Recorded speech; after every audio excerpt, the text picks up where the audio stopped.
tafsir Al-Quran. Tafsir Al-Quran ini dipengaruhi oleh khutbah Yakub of Sherop. Sebagiannya juga dipengaruhi oleh tradisi Sirah Ibnu Hisham, di mana Sirah Ibnu Hisham ini mengambil cerita dari sebuah tradisi yang berkembang. Jadi, tafsir Al-Quran itu merupakan sebuah hubungan, sebuah penghubung antara ayat Al-Quran dengan cerita-cerita di luar Al-Quran.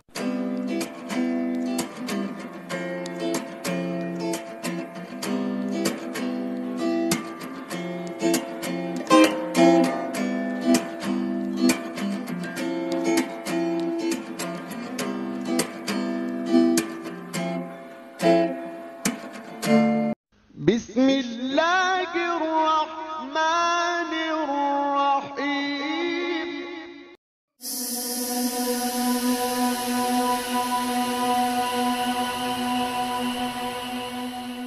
Nah guys, dalam video sebelumnya telah kita bahas mengenai suatu kisah dalam surat Al-Kahfi yang berkenaan dengan perjalanan Nabi Musa bertemu dengan Al-Khidir di pertemuan dua buah lautan, di mana kisah ini telah dituduh oleh sebagian orientalis berasal dari sebagian kisah Alexander Romans yang dibuat sedemikian rupa sehingga memiliki kesamaan atau kemiripan cerita, seperti halnya Wensack dan Friedlander yang menyatakan bahwa karakter Musa dalam Al-Quran merupakan adaptasi dari Alexander. Begitu pula dengan pembantu Musa dan Khidir yang dikaitkan dengan pembantu Alexander. Namun, Brennan Weller menolak anggapan atau klaim dari kedua orientalis ini dan mulai mengkritik serta menjabarkan alasan ditolaknya argumen dari Wensack dan Friedlander. Dalam kasus episode ikan, Wensack dan yang lainnya tidak memberikan perhatian yang cukup baik pada keragaman dalam komentar-komentar awal dan penjelasan yang berkembang dari komentar-komentar sebelumnya ke komentar-komentar selanjutnya. Misalnya, Quran surat ke-18 ayat 61 menyatakan bahwa ikan lolos dengan cara saraban. Istilah saraban telah dipahami dengan pengembaraan melarikan diri ikan sebagai keajaiban di sebagian besar terjemahan ayat ini. Ikan yang lolos dengan keajaiban akan konsisten dengan episode ini yang diambil dari Alexander Romans, di mana ikan yang sudah mati dihidupkan kembali oleh air kehidupan dan berenang menjauh. Namun pemahaman tentang pelarian ikan ini bertentangan dengan komentar. Weller kemudian membahas tafsir At-Tabari tentang bagaimana saraban menggambarkan pelarian ikan. At-Tabari memberikan daftar 3 penjelasan tentang bagaimana saraban menggambarkan pelarian ikan. Penjelasan pertama mengatakan bahwa ikan itu berhasil melewati batu atau saluran air yang kemudian ditemukan dan diikuti oleh Musa untuk mencapai Al-Khidir.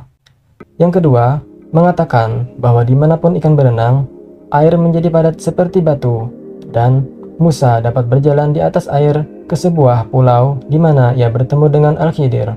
Penjelasan ketiga menyatakan bahwa ikan berhasil melintasi dataran kering hanya sampai mencapai air. Dalam ketiga penjelasan tersebut, diasumsikan bahwa kata saraban berhubungan dengan pelarian ikan melalui tanah kering. Oleh karena itu, ada berbagai penafsiran yang diberikan kepada Al-Quran dalam tafsir Muslim awal. Weller menambahkan bahwa ada juga sedikit indikasi bahwa ayat ke-60 sampai ke-65 awalnya diidentifikasi dengan cerita Alexander, kecuali dalam 2 laporan yang mencerminkan upaya untuk menghubungkan ikan dalam Al-Quran dengan episode ikan dari cerita Alexander. Ini interpretasi sejauh paralel dengan cerita Alexander. Jadi, harus dibedakan dari informasi yang diberikan dalam Al-Quran itu sendiri. Laporan Ibnu Abbas bukanlah satu-satunya ataupun interpretasi asli dari bagian itu, tetapi lebih merupakan upaya untuk membuat hubungan antara Al-Quran dan cerita-cerita di luar Quran. Weller menunjukkan bahwa dalam komentar-komentar berikutnya, over time, episode ikan dalam Al-Quran menjadi meningkat. Diidentifikasi dengan episode ikan dan cerita Alexander, kemungkinan besar pada abad ke-12 atau mungkin awal abad ke-11, berdasarkan kisah-kisah Alexander versi Persia, para komentator memahami bahwa Quran ayat ke-60 hingga 65 sebagai kiasan dari kisah-kisah Alexander. Dengan mengingat kemungkinan-kemungkinan bahwa terdapat banyak teori tentang rekonstruksi sejarah resensi cerita Alexander, banyak dari mereka didasarkan pada asumsi belaka. Weller menyatakan, versi Ethiopia dan Persia dari cerita Alexander tidak mungkin berasal langsung dari versi Syria.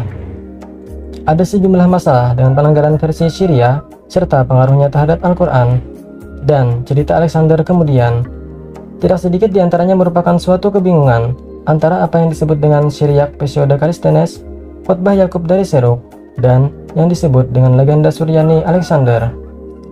Kedua, elemen kunci dari ayat ke-60 hingga 65, yaitu kisah Musa dan ikan, serta ayat ke-83 hingga 102, yaitu kisah Zulkarnain, dan kisah Zulkarnain dalam Ibnu Hisham tidak muncul dalam Pseudo-Callisthenes Syria. Episode ikan yang ditemukan dalam khotbah Yakub dari Seruk, meskipun tidak selalu merupakan sumber dari kisah Musa dan ikan, juga hilang dari Pseudo-Callisthenes Syria. Ketiga, apa yang disebut sebagai legenda Alexander yang dikatakan sebagai versi prosa dari khotbah Yakub dari Seruk tidaklah identik dengan khotbah itu, juga tidak perlu membuatnya bergantung pada Pseudo-Callisthenes Syria. Ini menghilangkan beberapa elemen yang ditemukan dalam khotbah Yakub dari Seruk, termasuk episode ikan, dan elemen yang disebutkannya bisa berasal dari sumber Yunani ataupun Pahlawi yang independen.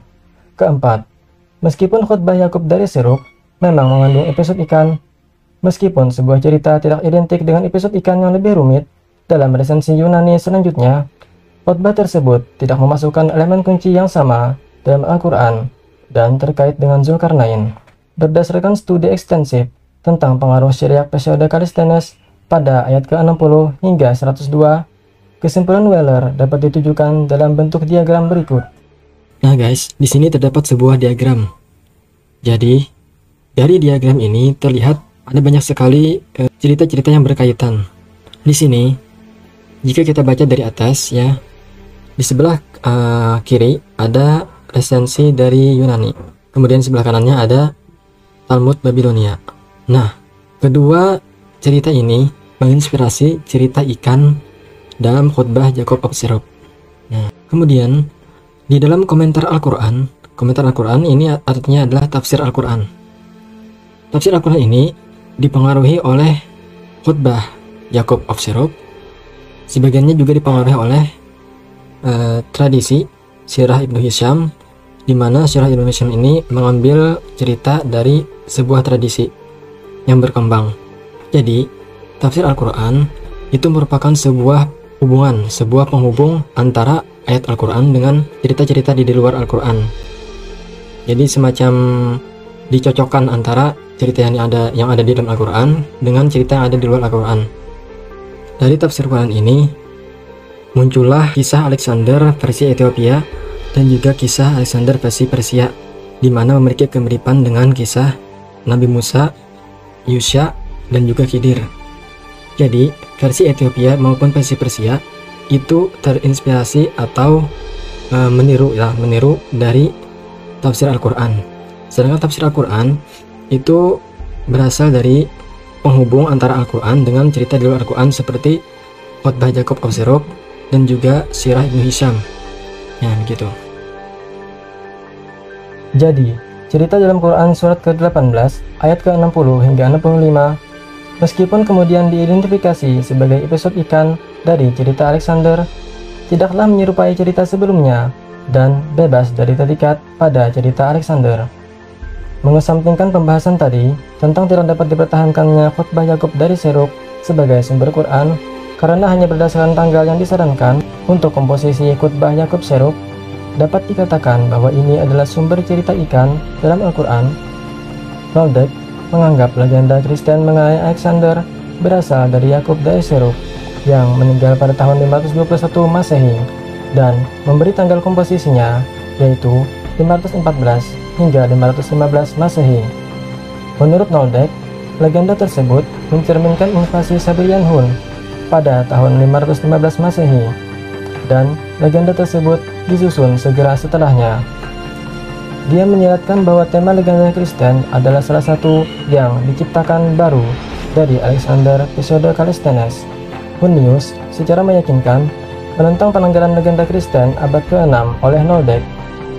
Kasih Jack Lady yang menggunakan tesis Kromsko juga berpendapat bahwa penanggalan legenda Kristen Yakub dari Seruk hingga 628 Masehi adalah konklusif, yaitu sebuah simpulan yang tidak dapat dipertikaikan lagi. Oleh karena itu, kedua varian dalam bentuknya yang sekarang mengandung varian legenda yang muncul sebagai adaptasi pasti setelah tahun 628. Argumen Komsko pasti konklusif. Demikian pula, Gero mengatakan legenda prosa Nesana kemudian pada gilirannya menjadi sumber sastra dari wacana homili mentis Syria yang dikaitkan dengan Yakub dari Saruk di abad ke-6 dalam manuskrip. Puisi itu bagaimanapun sebenarnya ditulis pada abad ke-7, tak lama sebelum penaklukan Muslim atas Mesopotamia dan Palestina. Sirbadje sudah lama menunjukkan bahwa legenda Kristen telah dikerjakan ulang dan dibebani dengan tambahan, dan bahwa pekerjaan ini adalah karya murni Yakub dari Seruk adalah tidak mungkin. Legenda Kristen telah dibebani dengan banyak tambahan. Di sisi lain, banyak bagian seperti misalnya kisah turunnya dia ke laut dalam sangkar kaca telah dihilangkan sama sekali.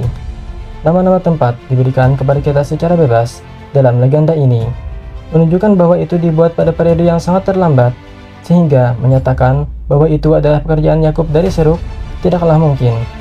Kesimpulan, yang terbaik adalah menyimpulkan dengan menggunakan studi Weller atas dugaan sumber-sumber Quran yang berisi kisah Musa dan Al-Khidir serta Zulkarnain, dengan menunjukkan bahwa campuran yang terkandung dalam Al-Quran hanya dapat dipahami dengan pengetahuan tentang versi asli dari cerita-cerita yang menjadi sandarannya. Weller menganggap bahwa Winsek dapat menempatkan diri mereka dalam posisi istimewa dibandingkan dengan interpretasi lain. Pendekatan terhadap ayat ke-60 hingga 82 ini menghasilkan penjelasan yang terdengar ilmiah, tetapi melewatkan sejumlah poin penting. Ayat ke-60 hingga 82 tidak selalu berasal dari cerita Alexander. Sebaliknya, pemeriksaan yang cermat terhadap teks-teks yang berbeda menunjukkan bahwa kisah-kisah Alexander kemudian bergantung pada Al-Quran, sebagaimana yang dipahami melalui media para komentator Muslim awal. Adapun legenda Kristen, terminus Alpo untuk komposisinya adalah 628 Masehi. Kesimpulannya, tidak hanya penting untuk mengetahui tanggal komposisi karya individu yang digunakan untuk menentukan teori peminjaman, tetapi juga untuk memahami perbedaan antara Al-Quran dan tafsir Al-Quran. Weller menjelaskan bahwa sebagian besar kisah-kisah selanjutnya tentang Musa dan Al-Khidir adalah sebagai penjelasan dari ayat ke-60 hingga 82 yang dikaitkan dengan Wahab bin Munabbih. Jika Wahab bin Munabbih bukanlah pencetus kisah-kisah tersebut, mungkin saja nanti para penafsir mengambil cerita dari penyebutan Al-Khidir Musa di dalam catatan yang ditemukan pada Ibnu Hisham. Para penafsir juga mengambil hadis-hadis yang ditemukan dalam catatan Ibnu Hisham tentang Sa'ab yang terkait dengan Zulkarnain dan menghubungkannya juga dengan Alexander.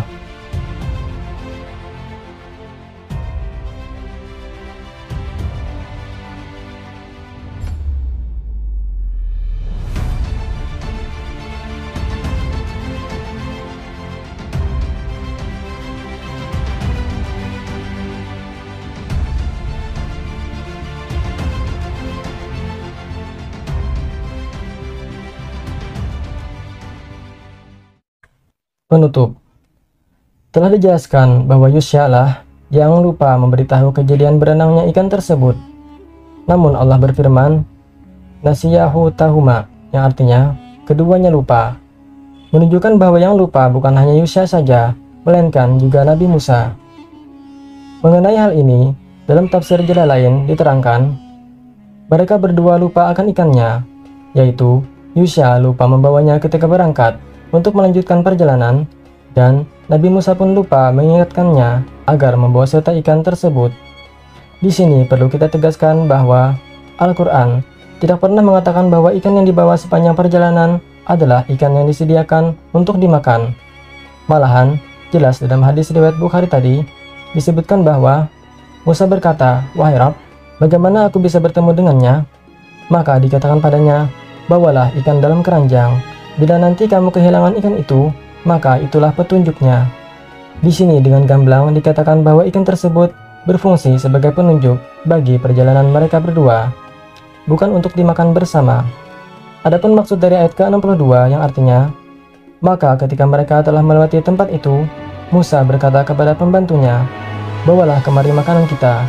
Sungguh, kita telah merasa letih karena perjalanan kita ini. Dalam tafsir jalan lain diterangkan bahwa, maka tatkala mereka berdua melewati tempat itu dengan berjalan kaki sampai dengan waktu makan siang, yaitu pada hari kedua, berkatalah Musa kepada muridnya, bawalah kemari makanan kita, yaitu makanan yang biasa dimakan pada siang hari, yakni makan siang. Sesungguhnya, kita telah merasa letih karena perjalanan kita ini. Jadi, kepayahan ini baru mereka rasakan setelah berjalan jauh dari tempat itu. Jika perjalanan memakan waktu selama berbulan-bulan, logiskah mereka hanya membawa satu ekor ikan untuk dimakan bersama?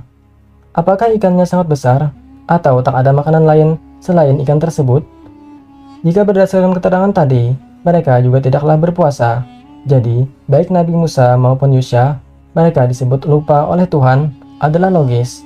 Dan logis pula jika ikan tersebut mereka bawa sepanjang perjalanan hanya sebagai penunjuk tempat, sebagaimana keterangan dalam hadis riwayat Al-Bukhari barusan. Jadi, Al-Quran hanya menyatakan bahwa mereka membawa ikan sebagai penunjuk untuk sampai ke tujuan dan membawa makanan sebagai bekal. Namun karena yang bertanggung jawab atas keduanya adalah Yusya, maka jelas bahwa Musa tidak mengetahui apa yang terjadi pada ikan yang melarikan diri itu. Narasi Al-Quran sangat jelas menerangkan bahwa mereka kehilangan ikannya. Lalu, apakah yang mereka makan jikalau itu adalah satu-satunya makanan? Hal ini mengisyaratkan bahwa mereka tidak membawa ikan kering, dan tak ada narasi ikan bangkit dari kematian di sini, baik dalam Al-Quran maupun hadis. Wallahu a'lam bishawab.